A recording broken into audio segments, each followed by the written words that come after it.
క్రైస్తవ ప్రభుత్వ నామాన మీ అందరికీ హృదయపూర్వకమైన వందనాలు తెలియజేస్తూ ఈరోజు లెంట్లోని భాగంగా దేవుని యొక్క బైబిల్ గ్రంథంలో నుంచి మత్తయి సువార్త 26వ అధ్యాయం. సో మత్తయి సువార్త 26వ అధ్యాయాన్ని మనం ధ్యానం చేస్తూ ఉన్నాం. నాకు తెలిసి 4 భాగాలని మనం చూసుకున్నాము కదా. మొదటిది the work of women, work of men, work of Jesus and Jesus words. ఆయన సిలువకి ఎక్కబోయే ముందు లేదా అప్పగించబోయే ముందు యేసు ప్రభువు పలికిన మాటలు. ఈరోజు మనము యేసు ప్రభువు యొక్క ప్రార్థన అని చూద్దాం. సో నాకు తెలిసి మనము 35వ వచనం వరకు చూసినట్లు మనకి గుర్తు కదా. సో పేతురు, నువ్వు తప్పనిసరిగా అభ్యంతరపడతావు, నా విషయమై నువ్వు వంకుతావు, బద్దమాడతావు, నేను ఎవరినో ఎరగను అని చివరిగా ఆయన అక్కడ చెప్పినట్టు మనం చూసుకున్నాం. ఈరోజు 36వ వచనం నుంచి 46వ వచనం వరకు యేసు ప్రభువు యొక్క ప్రార్థన గురించి మనం కొన్ని విషయాలు ధ్యానం చేసుకొని ముందుకు వెళ్దాం. చిన్న ప్రార్థన చేసుకుందాం. తండ్రి, నీకెన్నో వందనాలు ప్రభువా, నీ బిడ్డని నీ సన్నిధికి రావడానికి మీరు చూపించిన కృపకై వందనాలు దేవా. ఈ సమయంలో మీ బిడ్డగా మీ సన్నిధికి వస్తూ ఉన్నా, నా నోటి పూటగా మీరు ఉండండి. నిమిత్త మాత్రను యోగ్యుడును ప్రభువా, నా సమస్తం మీరు ఎరిగిన చూపించి దేవుడు మీ లేఖన భాగాల్ని మా అందరిలో నాయన మీరు వినిపించి నాయన మా హృదయాలను తెప్పరిల్లా చేసి మాకు కావాల్సిన ఆత్మీయాలను అనుగ్రహించమని యేసయ్య పరిశుద్ధ నామమున స్తుతించి ప్రార్థించి వేడుకుంటున్నాం తండ్రి, ఆమేన్. రైట్. సో ప్రభువారు అప్పగించబోయే ముందు శిష్యులతో చెప్పినటువంటి మాటలను మనం చూసుకున్నాము గత వారంలో. ఈసారి ఆయన ఆ మాటలు చెప్పిన తర్వాత వాళ్ళు బయలుదేరి గెత్సేమ్ అనేటువంటి అనే ప్లేస్కి, చోటికి వాళ్ళు వస్తూ ఉంటారు. సో నేను 36 నుంచి చదువుతూ ఉంటాను, మీరు గమనించాల్సిందిగా మనవి చేస్తా ఉన్నాను. అంతటా యేసు వారితో కూడా గెత్సేమ్ అనబడిన చోటకు వచ్చి, నేను అక్కడికి వెళ్ళి ప్రార్థన చేసి వచ్చే వరకు మీరు ఇక్కడ కూర్చుండని శిష్యులతో చెప్పి, పేతురును జబదయ 2 కుమారులను వెంట పెట్టుకొని పోయి దుఃఖపడుటకును చింతాక్రాంతుడొకటకు మొదలు పెట్టాను. అప్పుడు యేసు, మరణమగునంతగా నా ప్రాణము బహు దుఃఖముతో మునిగి ఉన్నది, మీరు ఇక్కడ నిలిచి నాతో కూడా మెలకువగా నుండాలని వారితో చెప్పి కొంత దూరం వెళ్ళి సాగిలపడి, నా తండ్రి, సాధ్యమైతే ఈ గిన్నె నా యొద్ద నుండి తొలగిపోనేమో, అయినను నా ఇష్ట ప్రకారం కాదు, నీ చిత్త ప్రకారమే కానిమని ప్రార్థించను. ఆయన మరలా శిష్యుల యొద్దకు వచ్చి వారు నిద్రించుడు చూచి, ఒక గడియను నాతో కూడా మెలుకొని ఉండలేరా? మీరు శోధనలో ప్రవేశింపకుండానట్లు మెలకుగా ఉండి ప్రార్థన చేయడి. ఆత్మ సిద్ధమే కానీ శరీరము బలహీనమని పేతురుతో చెప్పి మరల 2వ మారు వెళ్ళి, నా తండ్రి, నేను దీనిని త్రాగితేనే గాని ఇది నా యొద్ద నుండి తొలగిపోవట సాధ్యము కాని ఎడలా నీ చిత్తమే సిద్ధించునుగా కానీ ప్రార్థించి తిరిగి వచ్చి మరలా నిద్రించుట చూచెను. ఎలయనగా వారి కన్నులు భారముగా ఉండెను. ఆయన వారిని మరలా విడిచి వెళ్ళి ఆ మాటలే చెప్పుచూ 3వ మారు ప్రార్థన చేశాను. అప్పుడు ఆయన తన శిష్యులకు వచ్చి, ఇక నిద్రపోయి అలసట తీర్చుకొనడి, ఇదిగో ఆ గడియ వచ్చినది, మనుష్య కుమారుడు పాపుల చేతికి అప్పగింపబడుచున్నాడు. లేండి వెళ్ళుదము, ఇదిగో నన్ను అప్పగించేవాడు సమీపించి ఉన్నాడని వానితో చెప్పాను. ఇక్కడ మనం చూస్తే గెత్సేమనే తోటకి ఆయన ఎందుకు వెళ్ళాడు అన్నది చాలా క్లియర్గా రాయబడుతూ ఉంది. ప్రార్థన చేసుకోవడానికి వెళ్ళినట్టు. సో ఎప్పుడైతే వాళ్ళకి కొన్ని ఇన్స్ట్రక్షన్స్ ఇచ్చేశారు, సో ఇలా జరగబోతూ ఉంటుంది కాబట్టి మీరు జాగ్రత్తగా ఉండండి అని చెప్పి ఆయన గెత్సేమ్ అనేటువంటి ప్రాంతానికి వెళ్ళి అక్కడ శిష్యులతో పాటు అందరితో వెళ్ళాడు. ఆ ప్రాంతంకు వెళ్ళిన తర్వాత కొంతమంది శిష్యుల్ని ఒక ప్లేస్లో ఉంచాడు. జబదయి కుమారులు 2 వెంట పెట్టుకొని ఇంకొంచెం దూరం వెళ్ళి, అంటే పేతురు, యోహాన్ని కొంచెం దూరం వెళ్ళి వాళ్ళిద్దరిని అక్కడ ఉంచి, మీరు నాకు నిమిత్తమై ప్రార్థన చేయండి అని ఆయన ఇంకొంచెం ముందుకు వెళ్ళి ప్రార్థన చేస్తూ ఉన్నాడు కదా. అది ప్రార్థన. ఆయన యొక్క ప్రార్థన మనం గమనిస్తే ఏమి ప్రార్థన చేస్తున్నాడు అని మనం గమనించినట్లయితే 39వ వచనంలో ఉంటుంది, నా తండ్రి, సాధ్యమైతే ఈ గిన్నె నా యొద్ద నుంచి తొలగిపోనేమో, ఆయనను నా ఇష్ట ప్రకారం కాదు నీ చిత్త ప్రకారమే కానిము అని ఈ ప్రార్థన ఆయన 3 సార్లు చేస్తున్నట్లు మనం గమనిస్తాం అక్కడ కదా. 3 సార్లు. మొదటిసారి చేసి మళ్ళా శిష్యుల దగ్గరికి వస్తాడు, వాళ్ళు నిద్రపోవటం చూస్తాడు, వాళ్ళని హెచ్చరిస్తాడు, మీరు శోధనలో పడుకున్నట్లు జాగ్రత్తగా ఉండండి, మేల్కొని ఉండండి అంటాడు. మళ్ళా వెళ్ళిపోయి ప్రార్థన చేస్తాడు, మళ్ళా వచ్చి చూసినప్పుడు వాళ్ళు మళ్ళా నిద్రపోతూనే ఉంటారు. ఆయన మళ్ళా 3వసారి వెళ్ళి అదే ప్రార్థన చేస్తూ ఉంటారు. సో ఆయన చేసినటువంటి ప్రార్థన మనం చూసినప్పుడు చాలా ఆశ్చర్యంగా ఉంటుంది కదా. ఆయన ఏమంటాడంటే, నా తండ్రి సాధ్యమైతే ఈ గిన్నె నా యుద్ధ నుంచి తొలగిపోనివ్వండి. ఏంటి ఆ గిన్నె? ఎందుకు యేసు ప్రభువు అంతగా దాని గురించి ప్రార్థన చేస్తున్నాడు అని అంటే, అక్కడ వాడిన మాట మనం గమనిస్తే, సాధ్యమైతే ఈ గిన్నె నా యుద్ధ నుంచి తొలగిపోనివ్వండి. ఎందుకే మనం పాడపాడాం ఏంటి, ఏమైనా చేయగలరు కదా, కథ మొత్తం మార్చి. అంటే ప్రభువుకి సాధ్యమయ్యేది అన్నీ సాధ్యమేనా? ప్రభువుకి అన్నీ సాధ్యమేనా? అసాధ్యమైన ఏమీ లేవా? ఉన్నాయి. ప్రభువుకి అసాధ్యమైనవి కూడా ఉన్నాయి. ఏంటి అని అంటే, చాలా ఆశ్చర్యంగా చూస్తున్నారు మీరు, ఏం చెప్తాడా అని కదా. ఉన్నాయి. ప్రభువుకి సాధ్యం కానిటువంటి, అంటే మనం ఈ లోకంగా మనం చూసినప్పుడు ఆయన ఏమైనా చేయగలడు, ఆయన ఏదైనా చేయగలడు. అయితే ప్రభు అబద్ధం ఆడటం ఆయనకి సాధ్యం కాదు. ఆయన అబద్ధం ఆడటం ఆయనకి సాధ్యం కాదు. అబద్ధం ఆడడు కదా. ఇంకొకటి, పాపముతో ఆయన సహవాసం చేయడు, అది ఆయనకి సాధ్యం కాదు. సమస్య లేదు దాంట్లో. అందుకనే బైబిల్లో కూడా ఉంటది, ఆయన నాకు ఇంగ్లీష్ వర్షన్లో ఉంది కానీ తెలుగు వర్షన్లో కనిపించలేదు అది ఎగ్జాక్ట్గా. ఆయన అబద్ధం ఆడటానికి it is impossible to lie. నరుడు కాడు అంటే దేవుడు అబద్ధం అంటే దేవునికి అబద్ధం ఆడటం అనేది ఇంపాసిబుల్. దేవుడికి అబద్ధం ఆడటం అనేది ఇంపాసిబుల్. సో దేవునికి ఏదైనా సాధ్యం కానిది ఉందా అని అంటే అది అబద్ధం ఆడటం. ఆయన క్యారెక్టర్లు మనం చూస్తా ఉన్నాడు. దేవునికి అసాధ్యమైనది ఏదైనా ఉందంటే పాపముతో సహవాసం చేయటం. అర్థమవుతుందా? సో దేవునికి అసాధ్యమైనవి కొన్ని ఉన్నాయి. అందుకనే బహుశా ఇక్కడ యేసు ప్రభువారు ప్రార్థనకు వెళ్తున్నప్పుడు ఆయన అన్నాడు, ప్రభువా నీకు సాధ్యమైతే ఈ గిన్నెను నా యొద్ద నుంచి తొలగించు. అంటే ప్రభువుకి అసాధ్యమైన ఏంటి అని అంటే ఆయన అబద్ధం ఆడడు. ఆయన పాపముతో సహవాసం చేయడు. పాపిని ప్రేమిస్తాడేమో కానీ పాపాన్ని మాత్రం ఏమాత్రం ఆయన సహించడు కదా. కాబట్టి మనం జ్ఞాపకం చేసుకున్నప్పుడు దేవునికి అసాధ్యమైనవి కూడా కొన్ని ఉన్నాయి. మోరల్గా లేదా పవిత్రంగా మనం దేవుని దృష్టిలో కానీ మనం ఆలోచన చేస్తూ ఉన్నప్పుడు వీటితో ఆయన ఎప్పుడు కూడా సహవాసం చేయడు. వీటిని ఎప్పుడు కూడా ఆయన అందుకనే అబద్ధం ఆడటానికి ఆయన ఏమాత్రం కూడా సాహసించుడు. ఆయనకు అసాధ్యమైనటువంటి పని అదిగా మనం తెలియజేస్తాం. అయితే ఇక్కడ యేసు ప్రభువు చేసినటువంటి ప్రార్థన ఏంటి అని అంటే, సాధ్యమైతే ఈ గిన్నె నా యొద్ద నుంచి తొలగిపోనిమ్ము. సో ఎందుకు యేసు ప్రభువు ఈ గిన్నె నా యొద్ద నుంచి తొలగిపోనివ్వు అని అంటే, సో ఏముంది ఆ గిన్నెలో అని మనం ఒకసారి ఆలోచిస్తే, ఆ గిన్నె బహుశా ఎందుకు యేసు ప్రభువు దీని గురించి ఎంతగా ప్రాధేయపడతా ఉన్నాడు తండ్రి దగ్గర, ఎందుకు ఆయన ఇంతగా దానిని ఇన్నిసార్లు ప్రార్థన చేయాల్సిన అవసరం వచ్చింది? అసలు నిజంగా మనం ఆలోచిస్తే యేసు ప్రభువు ఏ ప్రార్థన చేసినా తండ్రి దాన్ని ఎన్నడూ కాదనలే.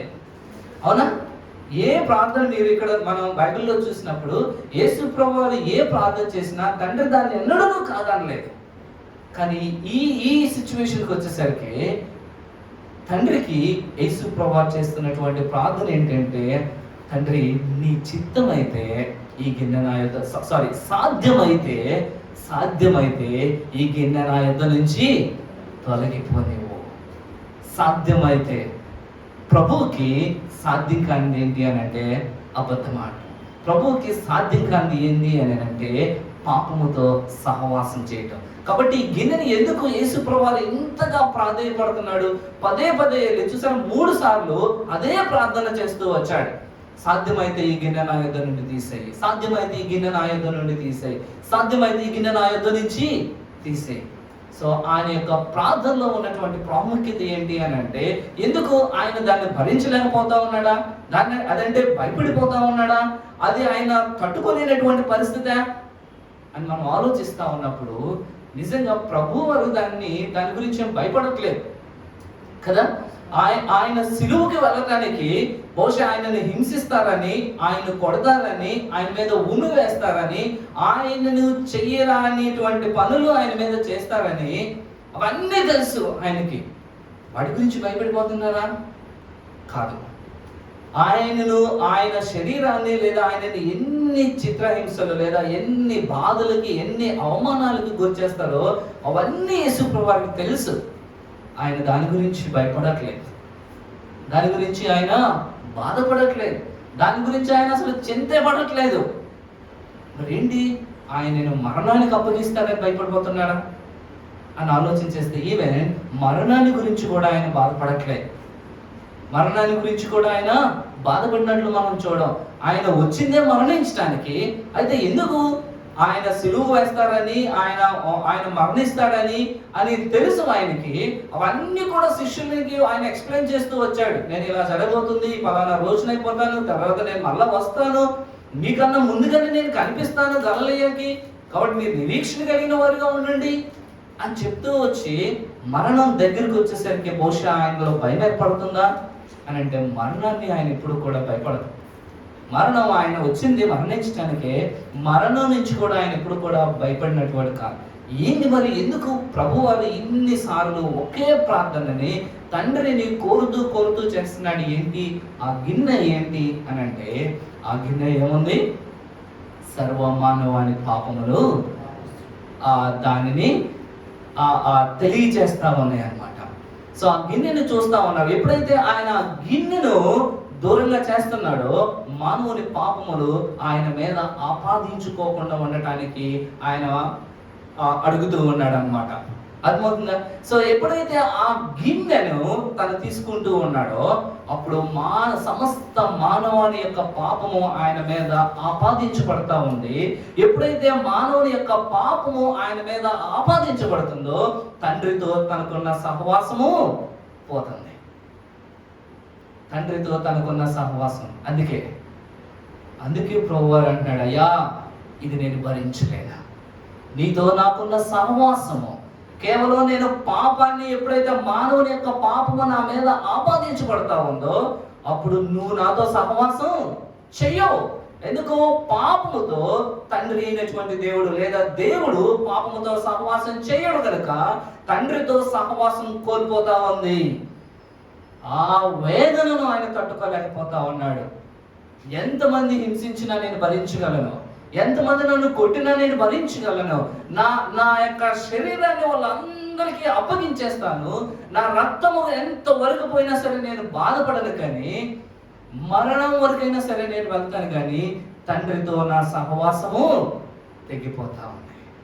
ఎప్పుడైతే మానవుని యొక్క పాపము ఆయన మీద ఆపాదించబడతా ఉందో తండ్రితో తన సహవాసం, తండ్రి కుమారుణ్ణి విడిచిపెట్టేటువంటి సమయము ఆసన్నమవుతుంది కనుక తను అంటున్నాడు, అయ్యా ఇది నేను భరించలేనటువంటి, నీ ఎడబాటు నేను భరించలేనటువంటిది, నేను ఎన్నడూ కూడా తట్టుకోలేనటువంటిది నీ ఎడబాటు. అందుకనే ప్రభు అంటున్నాడు, ఎన్నిసార్లు ఆయన దగ్గరికి వెళ్ళాడు, అయ్యా సాధ్యమైతే ఈ గిన్నె నా యొద్ద నుంచి తొలగించేయి, సాధ్యమైతే ఈ గిన్నె నా యొద్ద నుంచి నువ్వు తొలగించేయి.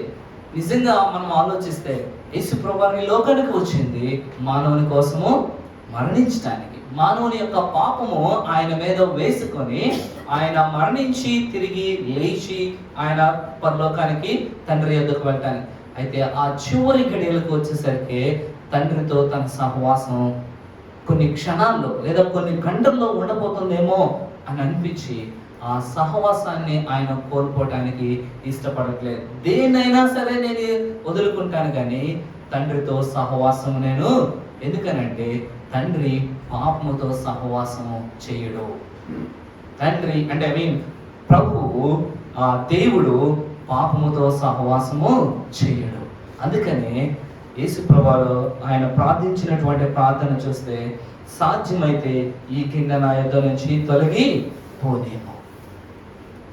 సో మన జీవితాల్లో నిజంగా మనం ఆలోచిస్తా ఉన్నప్పుడు యేసు ప్రభువు ఆ తండ్రితో సహవాసాన్ని కోల్పోవడానికి ఎంత వేదన పడుతున్నాడు అని అంటే, అక్కడ ఇంకొన్ని బుక్స్లో అయితే ఆయన యొక్క చెమట రక్తము వలె కారదా ఉందన్నట్టు. ఆ గెత్సేమనే పదానికి అర్థం ఏంటో కదా, క్రషింగ్ అని అన్నాడు. ఆ క్రషింగ్ ఏంటంట, అక్కడ ఉన్న పండినటువంటి గానుగులన్నీ తీసుకొచ్చేసి ఆ గెత్సేమనే ప్రాంతంలో వాటిని క్రష్ చేసి ఆయిల్ తీస్తూ ఉంటారనమాట. అందుకని గెత్సేమని అంటే క్రషింగ్.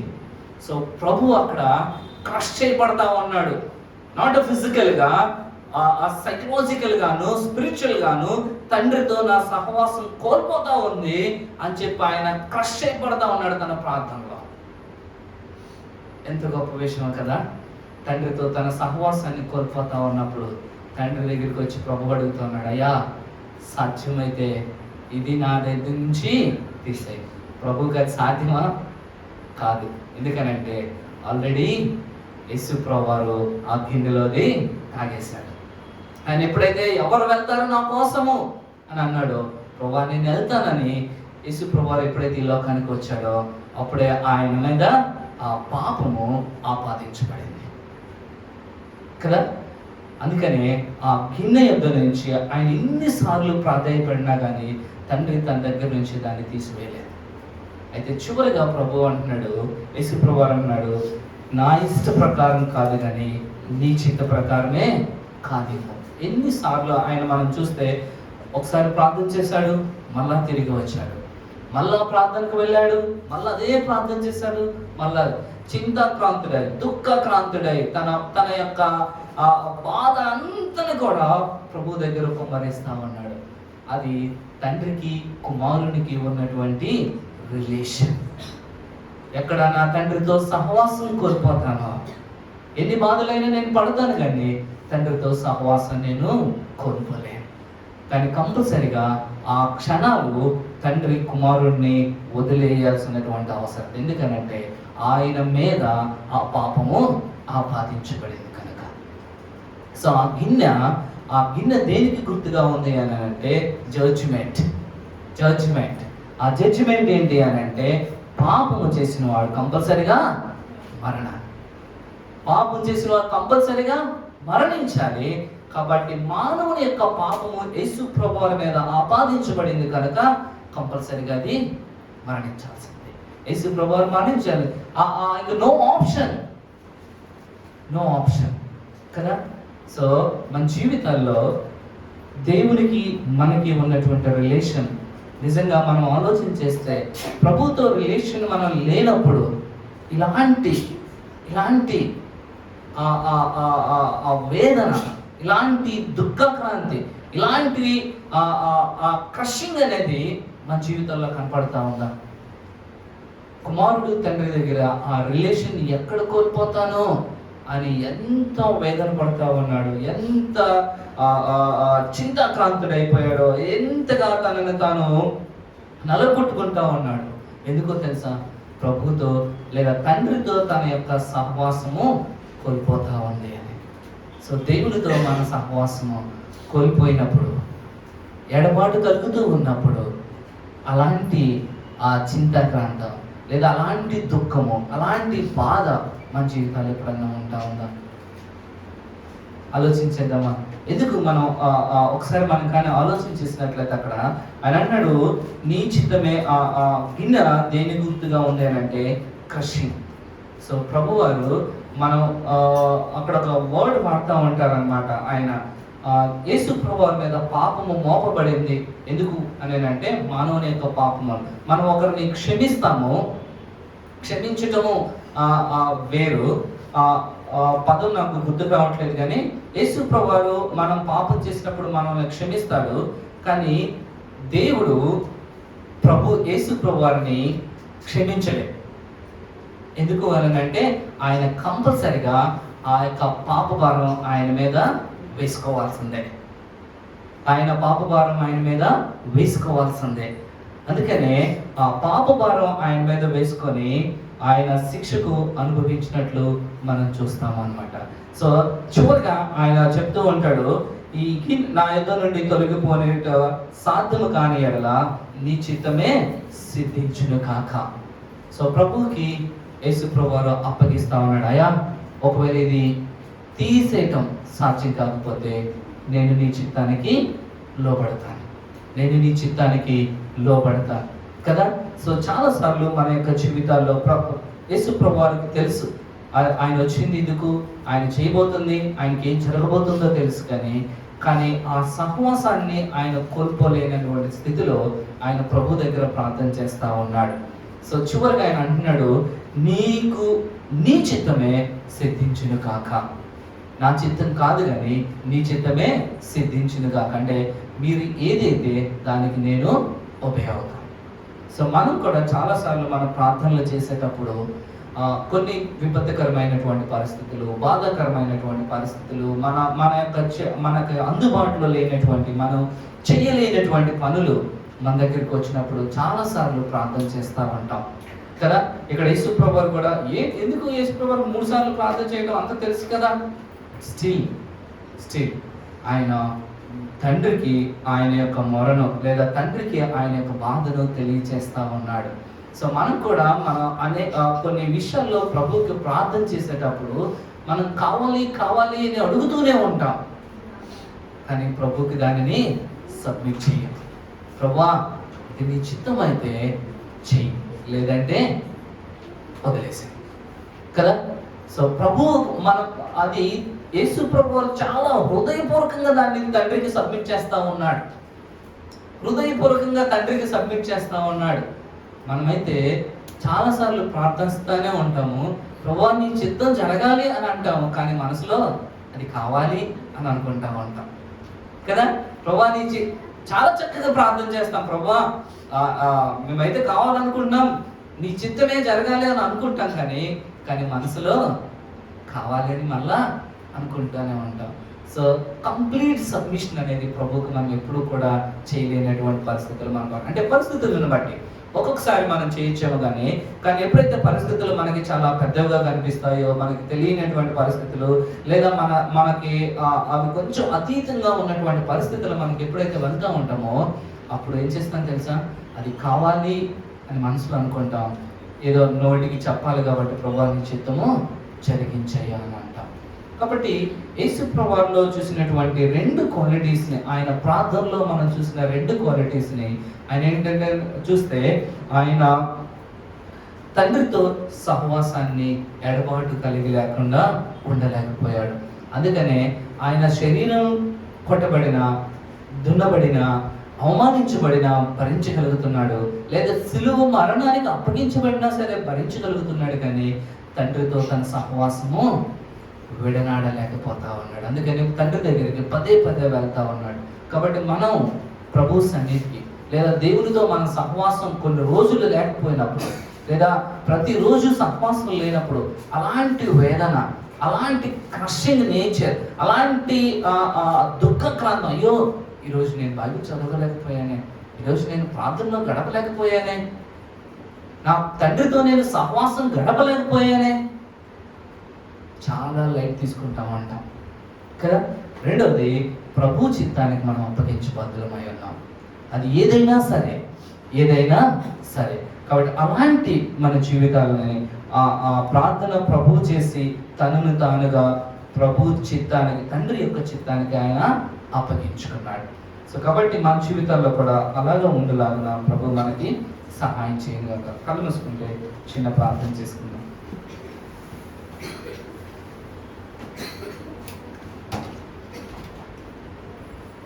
పరిశుద్ధమైన తండ్రి, నీకు ఎన్నో వందనాలు ప్రభువా. ఈ రాత్రికాల సమయంలో మీ బిడ్డలంగా మీ సన్నిధికి వస్తా ఉన్నాం. గెత్సేమనే తోటలో ప్రభా మీరు చేసినటువంటి ప్రార్థన దేవా, తండ్రితో సహవాసం మీరు విడనాడలేక వేదనతోటి దుఃఖాక్రాంతులై చెమట రక్తం వల్లే మీరు చింతాక్రాంతులైతే వచ్చారు ప్రభా. ప్రభా, ఆ తండ్రి కుమారుని యొక్క సహవాసము మీరు చేసిన ప్రార్థనలో మేము చూడగలుగుతా ఉన్నాం. మా జీవితాల్లో అలాంటి అనుభవాలను అనుగ్రహించింది నా ప్రభా. యేసయ్యా, చాలాసార్లు నీ చిత్తం జరగాలని అనుకుంటా ఉన్నాం, కానీ మనసులో ఇంకా మాకు అది కావాలని అనుకుంటా ఉన్నామేమో. ప్రభా, ఏదైనా సరే మీ చిత్తానికి మేము అప్పగించినప్పుడు మేము గొప్ప మేలును చూసే వాళ్ళగా ఉంటాం. కాబట్టి నాయన, మీ ప్రార్థన మా జీవితాల్లో నాయన అది గొప్ప మేలు కొలుపునిచ్చేదిలాగా బలపరిచేదిగా ఉండటానికి మా అందరి కోసం దేవా, నీ ప్రియ కుమారుణ్ణి మీరు వదులుకున్నట్లు మేము చూస్తూ ఉన్నాం ప్రభా. పాపంతో మీరు సహవాసం చేయరు, పాపినైనా క్షమిస్తారు కానీ పాపాన్ని క్షమించరు ప్రభా. నా తండ్రి నాయన, మమ్మల్ని మీరు జ్ఞాపకం చేసుకొని ఈ కృపలో మమ్మల్ని బలపరిచి ఈ విధంగా మేము జీవించడానికి సహాయం చేయమని యేసుక్రీస్తు పరిశుద్ధ నామమున స్తుతించి ప్రార్థించి వేడుకున్నాం తండ్రి. ఆమేన్.